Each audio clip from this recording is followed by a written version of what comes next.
Hello. Today we're talking about the complexities of the upper body movement in your golf swing. If you don't understand it, you can't do it.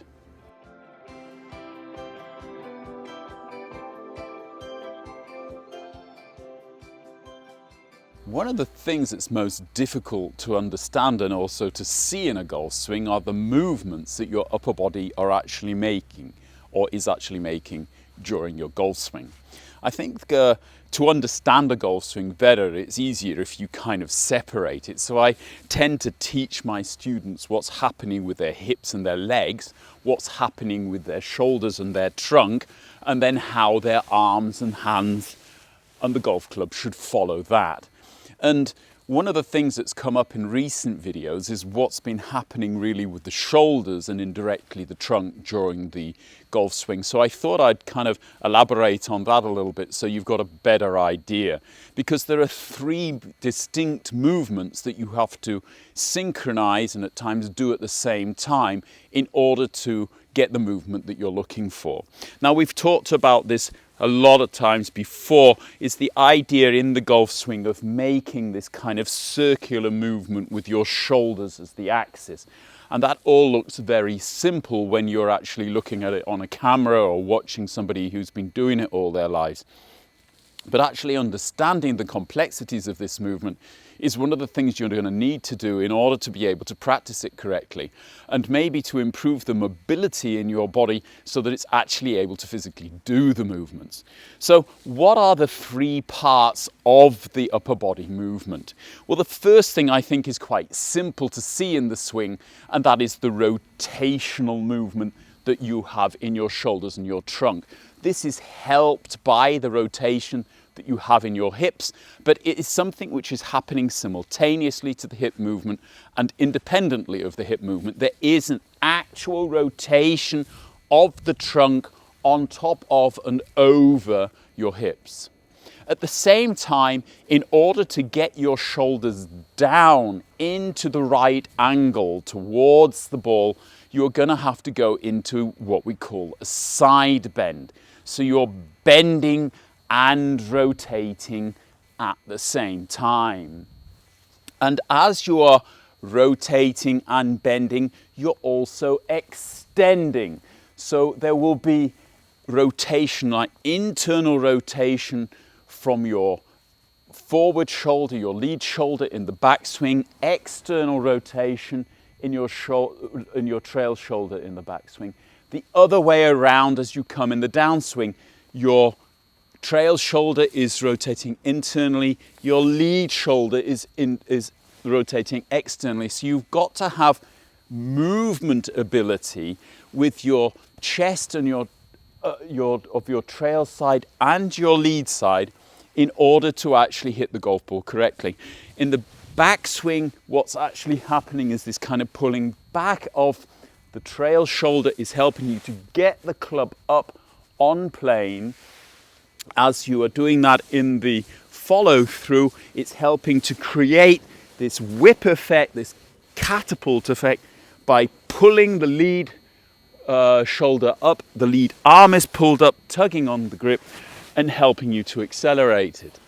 So you've got three things or even four things happening simultaneously in your golf swing, and now you can maybe understand why golf is so difficult. When you're actually starting your backswing, I like to get the feeling of basically the rotational movement in the upper body and the side bend working at the same time. Now, a lot of people will get different feelings doing the same movement. You may have the feeling that you've got to be working on the crunching of stomach muscles or the dipping of this lead shoulder. You might have to have the feeling of rotating the chest or turning your back to the target. None of these things are wrong. They're just your interpretation of the movement, which is why I like to get people doing drills so that they can actually get a feeling, okay, what is it that I feel when I'm doing it? Doesn't matter what Mr. Taylor's doing or feeling when he does it, what is my feeling? And it'll be dependent on the mobility in your body. If you're a little bit stiff in your back, you're going to feel it in your back. If you haven't used your chest muscles a lot, you're going to feel it in your chest. And that's perfectly okay. The trick is to find out what should your body be feeling when it's doing it right, and try to find that feeling again when you're swinging the club. So as you rotate, you've got this contraction in the lead side, pulling the shoulder down as you rotate. You've got this extension in the trail side, helping you to lift the club up and to get the trail shoulder behind you. And it's exactly the opposite in the downswing. As you make the move, as you start the rotation, the transition back to the target, the lead side is expanding, the trail side is being pulled down. And as the trail side is being pulled down, it's also rotating forwards. Now again, this is a perfect example of where some people are thinking about getting the trail shoulder down and forward.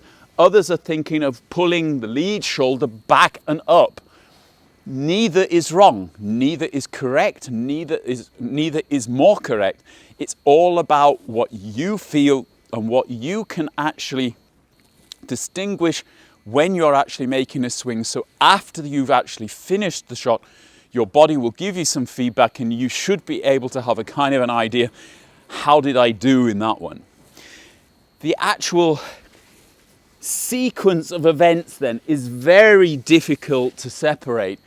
Do we start the side bend before the rotation? No, we are starting the rotation and the side bend almost simultaneously. The extension in the trail side is maybe slightly after this happens. The internal rotation with the shoulder is starting almost immediately. As you get to the top of the golf swing, you are going to get this kind of move or change of direction, and you should have the feeling of the trail side pulling down slightly before the lead side releases. And as you actually get the rotation, hopefully, of your hips leading the shoulders, you want the feeling of the trail shoulder driving forward and the lead shoulder pulling back. But the lead shoulder will actually really start kind of opening and extending as you get to round about the release position, which is round about kind of hip height in the downswing. So you don't want to be getting into a position where you're pulling up too early with the lead shoulder. So the extension of both sides, trail and lead, in backswing and in downswing is probably the last part of the sequence of the movement of your upper body. As I said before, it's being aware of these movements, allowing your body to make them. I know there's an awful lot of people, me included, who learnt to kind of try and get the club behind you, hit from the inside, and a lot of times you'll be blocking your extension with the lead shoulder because you're trying to hold the club behind you and come from the inside on the golf ball. I think if you've seen enough of my videos, you know that by getting the shoulders to rotate and actually getting this lead shoulder to open up, the forces that you are applying to the golf club, especially if you've got nice relaxed wrists, will actually allow the club to kind of be pulled behind you. The rotational movements that you're making in the direction of the target with the trail shoulder is actually causing, if the wrists are relaxed, the club to kind of fall back behind you, and that's going to be flattening the plane rather than you getting into a position where you're trying to kind of slide and keep your lead shoulder forward. It's almost going to feel like coming over the top for people who've been trying to come from behind, but if you've got a camera down the line, you should be able to see that the club is staying on plane or even coming slightly under the plane in the downswing, despite the feeling of you're driving this trail side forward and pulling this lead side back and opening up your chest to the target. Very, very important, because without this movement, you're not going to be able to keep pressure on the club long enough in the downswing to actually control the club face and where the ball's going, to get pressure on the ball and a better ball speed in your shot. And once you've actually kind of got a bit of a feeling for this movement without using a golf club, then obviously you've got to get a club in your hand, start making maybe slow motion moves where you're getting this feeling in the backswing of the shoulder rotating, being pulled down by your stomach muscles and back muscles, getting the feeling of your lead or your trail shoulder pulling, helping to pull up the club.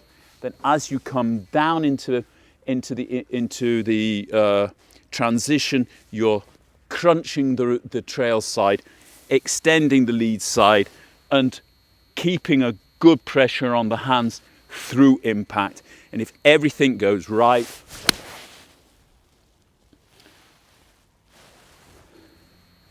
you're going to hit some crisper golf shots because you've understood and taught your body to actually make these movements. You aren't unintentionally blocking the movements because of something you've heard before from instructors or from friends, and this kind of feeling of having to come from the inside on the golf ball will sometimes block rather than help your golf swing.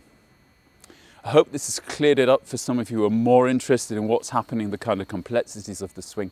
I hope it wasn't too hard for you to understand. And obviously the trick is to get out there and give it a go on the driving range. If you enjoyed it, hit the like button. If you haven't subscribed to the channel yet, please do so. If you would like to support the channel more, I have a Patreon site. I shall leave a link below. Thank you very, very much to all of my patrons for supporting me. You can't believe how much it helps me to get back here on a regular basis. I won't be long before I'm back again. Until then, bye-bye.